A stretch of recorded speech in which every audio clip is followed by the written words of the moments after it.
तो साथियों इसमें क्या देखेंगे, इसमें देखेंगे 28 नंबर का सेकंड शिफ्ट।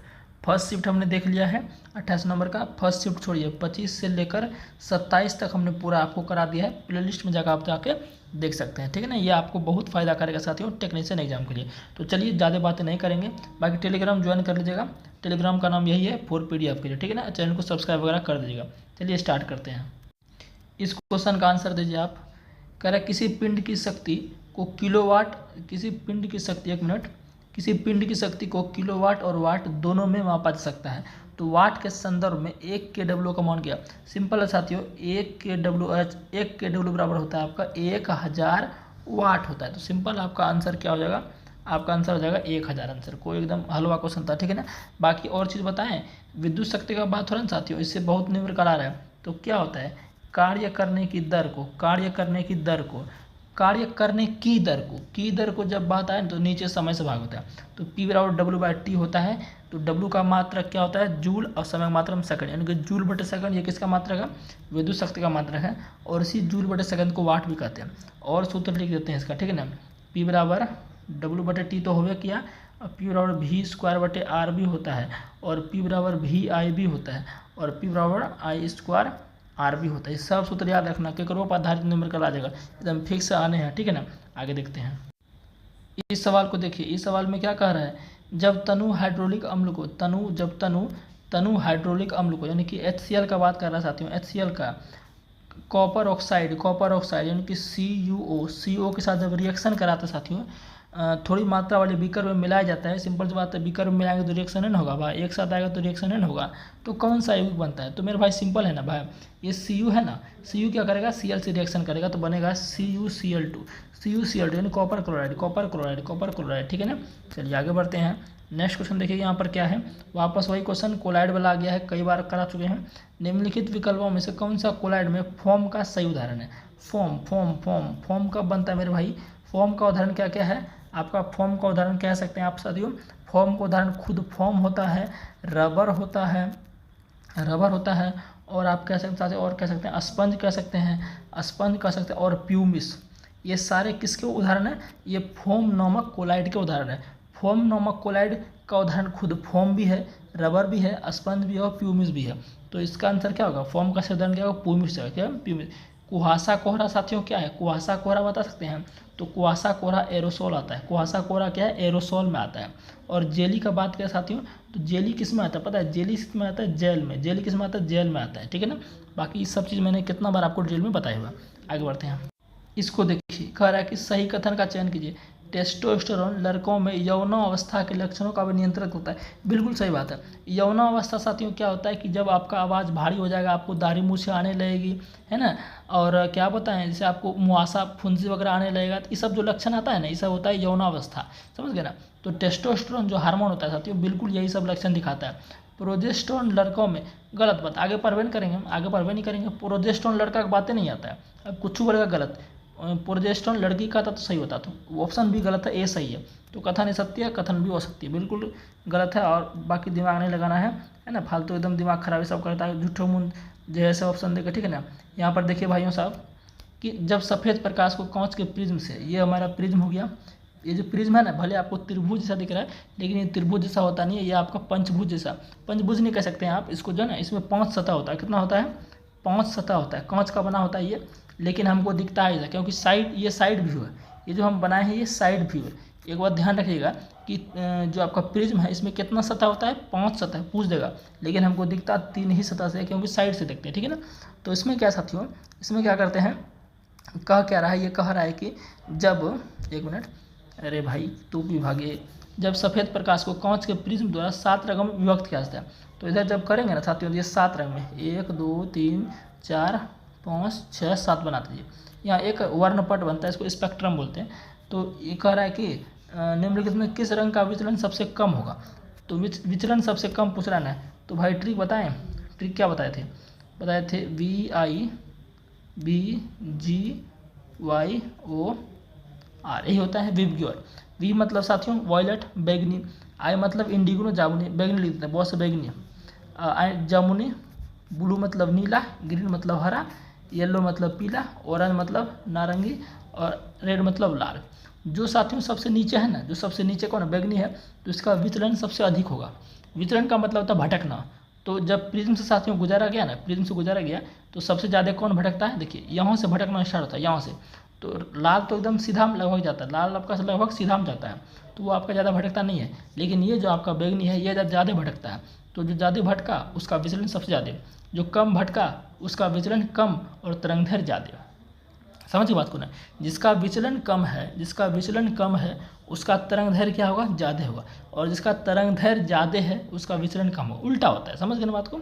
तो भाई देख लो ना, ऑप्शन के अनुसार देख लो, विचलन कम पूछा है तो विचलन कम वैसे किसका होना चाहिए, विचलन कम होना चाहिए लाल का। लाल ऑप्शन में नहीं है।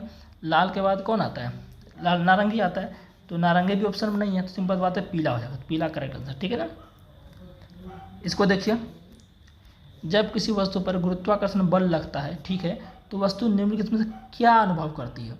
तो भाई कोई बाह्य बल नहीं लगता, ऐसा थोड़े है। गुरुत्वाकर्षण जब बल लग रहा है तो बल कैसे नहीं, देखिए कैसे पगला रहा है, कह रहा है कि बल नहीं लगता, यहाँ गुरुत्वाकर्षण बल लग रहा है। अवत्वरण, अवत्वरण का मतलब जानते हैं, इसको बोलते हैं मंदन। मतलब कि अवत्वरण का मतलब साथियों हो गया मंदन, मतलब कि त्वरण का वैल्यू ऋणात्मक में चले जाना, त्वरण का वैल्यू ऋणात्मक में चले जाना। समझ गए ना। तो ये भी नहीं होगा। पृथ्वी की सतह से टकराने पर एक बल का अनुभव करती है। इस सब देखिए खाली पगलाने वाला ऑप्शन दे रहा है। तो सिंपल सी बात है मेरे भाई, जब किसी वस्तु पर गुरुत्वाकर्षण बल लगता है तो त्वरण तो होगा, क्योंकि वेग में परिवर्तन हो रहा है। वेग में क्या हो रहा है, परिवर्तन हो रहा है, और वेग में परिवर्तन होगा तो त्वरण, सिंपल सी बात है, वेग में परिवर्तन इधर को त्वरण कहते हैं। करेक्ट आंसर ये है। आगे बढ़ते हैं। यहाँ देख लो भाई क्या कह रहा है, कह रहा है कि द्रव्य के कारण डैश के कारण निरंतर, देखो भाई ये सब कहाँ हम आपको पढ़ाए हैं साथियों, यह पढ़ाए हैं हमारे परिवेश के पदार्थ जो है ना उसमें हम पूरा इसको पढ़ाए हुए, तो वहाँ से आप अच्छे से इनको कर सकते हैं। तो भाई गतिज ऊर्जा किसी के पास अगर होगा ना तो वो चीज़ गति करेगा, चाहे कुछ भी हो, द्रव हो या कुछ भी हो। तो आपको पता है कि सब चीज़ क्या होता है दुनिया में, द्रव पदार्थ ही होता है।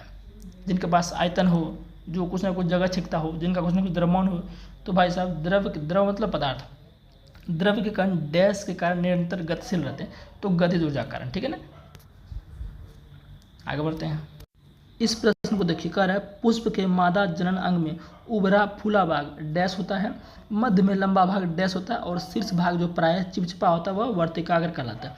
मादा का बात कर रहा है, किसका बात कर रहा है, मादा का। तो चित्र साथियों हम बनाते हैं मादा का, किसका बनाते हैं, मादा का। इधर आपको बनाकर हम दिखाते हैं। देखिए मादा का चित्र कुछ इस तरह साथियों होता है, कुछ इस तरह से आपका होता है। मादा का चित्र साथियों कुछ इस तरह से आपका होता है। ठीक है ना, इस तरह से। एक मिनट थोड़ा इसको हम हटा देते हैं। ठीक है ना, इस तरह से ये जो साथियों चित्र बनाए हैं ये आपका मादा जनन स्त्री केसर का पार्ट है। किसका पार्ट है, स्त्री केसर। इसको इधर लिखते हैं, इसको इधर लिखते हैं। ये जो हम चित्र बनाए हैं ये किसका पार्ट है, पुस्त्र में यानी पुष्प में स्त्री केसर का पार्ट है। अब इसका नाम बताते हैं साथियों। जो यहाँ बिचल का जो गोल दिख रहा है उभरा हुआ मोटा टाइप का, इसको बोलते हैं अंडाशय। क्या बोलते हैं, अंडाशय बोलते हैं। और जो ये जो आपको दिख रहा है ये जो दिख रहा है यहाँ मतलब ऐसे करके, यानी ये वाला पार्ट जो दिख रहा है ये वाला पार्ट, इसको बोलते हैं वर्तिका। क्या बोलते हैं, वर्तिका। और जो ऊपर वाला इतना वो पार्ट है इसको बोलते हैं वर्तिकाग्र। समझ गए ना। तो ये पूछ क्या रहा है, पुष्प के मादा जनन में उभरा फूला भाग, तो उभरा फूला भाग यही है। तो ये क्या है, अंडाशय। अंडाशय और मध्य में लंबा भाग, ये आपका जो मध्य में बीच में है इसको बोलेंगे, जो मध्य में बीच में इसको बोलेंगे साथियों हम वर्तिका बोलेंगे। और सबसे ऊपर लगा जो है उसको बोलेंगे शीर्ष भाग में वर्तिका। समझ गए ना। आगे बढ़ते हैं। मानव में नाइट्रोजन युक्त अपशिष्ट पदार्थ उत्पन्न करने वाली चयापचय गतिविधियों को किसके द्वारा हटा दिया जाता है, तो उत्सर्जन तंत्र। भाई साहब उत्सर्जन तंत्र का काम यह होता है कि शरीर में जो पदार्थ हमें जो पदार्थ का जरूरी नहीं है, जो अवांछित पदार्थ है ना, जो शरीर में अवांछित पदार्थ है, जैसे पेशाब हो गया है ना, और आपका आप समझ जाइए, और जो आपका क्या ही बताया आपको, आप समझ गए खुद आप। ठीक है ना। और आपका कह सकते हैं यूरिया जो बनता है ना, ये सब क्या है शरीर को नहीं चाहिए। जैसे पसीना हो गया, ये सब क्या हमको नहीं चाहिए, पसीना को बाहर निकालो। समझ गए ना। तो ये सब चीज़ क्या है हमारे शरीर के लिए बिल्कुल जरूरी नहीं है। तो और जैसे आपका CO2 हो गया, CO2 भी क्या है हमको चाहिए क्या, नहीं चाहिए, इनको भी बाहर करो। तो ये सब क्या हमारा अवांछित पदार्थ है शरीर के लिए। तो इन सबको जो बाहर करता है ना उस अंग को कहते हैं उत्सर्जीय अंग, और इन सब में जो वर्क मिलकर करता है उसको बोलते हैं उत्सर्जन तंत्र बोलते हैं। तो यहाँ पर क्या होगा, उत्सर्जन तंत्र हो जाएगा। समझ गए ना। आगे बढ़, इस प्रश्न को देखिए कार्बन एवं उसके यौगिक से मैंने आपको पूरा पढ़ाया है कि नहीं, ऑर्गेनिक केमिस्ट्री मैंने आपको पूरा कार्बन के बारे में पूरा पढ़ाया। निम्नलिखित में से कौन सा कथन कार्बन यौगिक की प्रकृति के बारे में गलत है।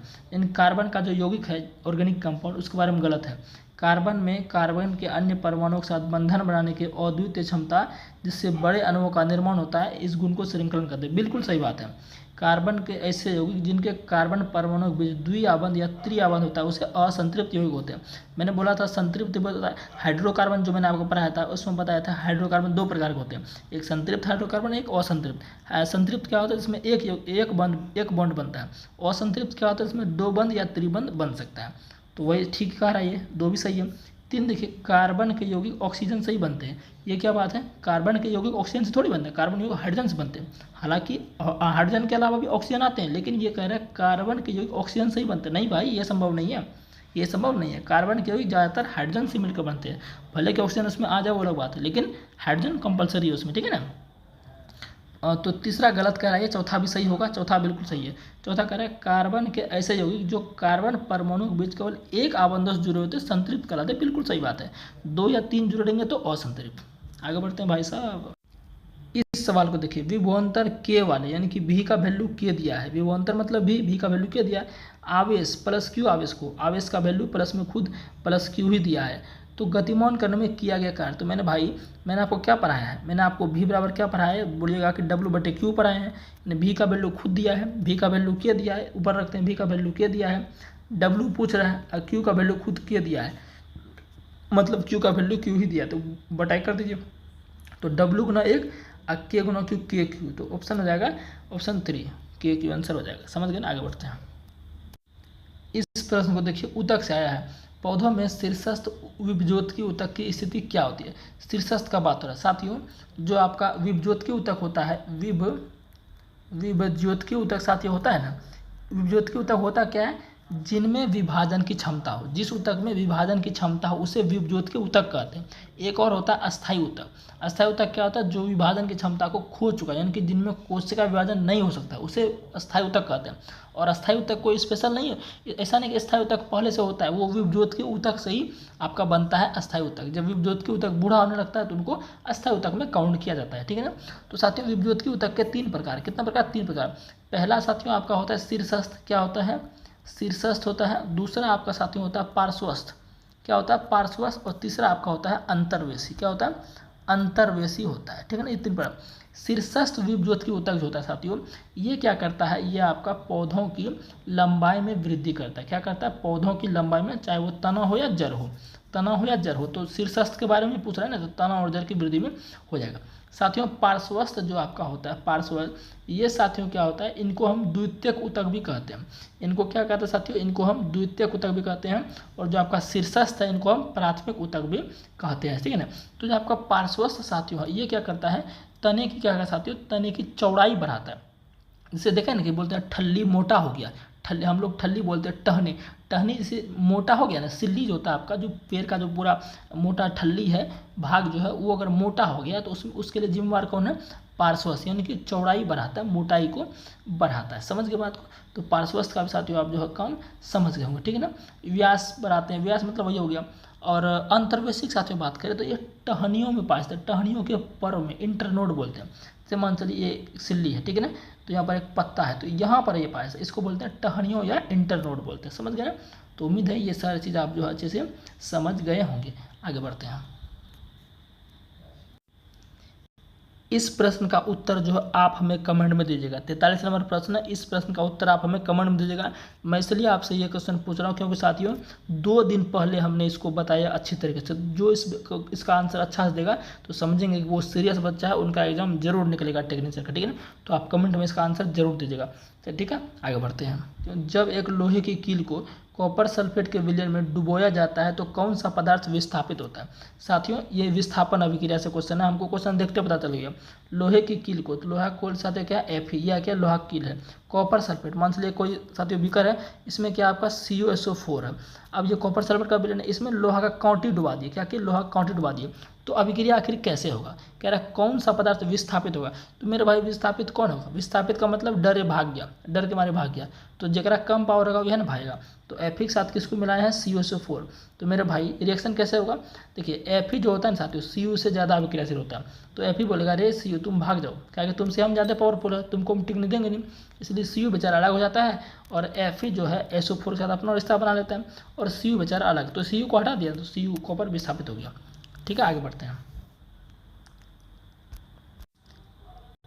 क्वेश्चन है, जब एक वस्तु एक समान गति में होती है, जब एक वस्तु एक समान गति में होती हो तो उसका पथ कैसा है। एक समान गति का मतलब साथियों क्या हो गया कि समान समय अंतराल में वो समान दूरी तय कर रहा है, समान समय अंतराल में समान दूरी तय कर रहा है। तो वो आपका क्या है, एक समान गति है। तो सिंपल सी बात है, रिजु रेखीय मतलब कि सीधी रेखा में क्या होगा, सीधी रेखा में होगा, क्या होगा, सीधी रेखा में होगा। सिंपल सी बात है। ठीक है, चलिए आगे बढ़ते हैं।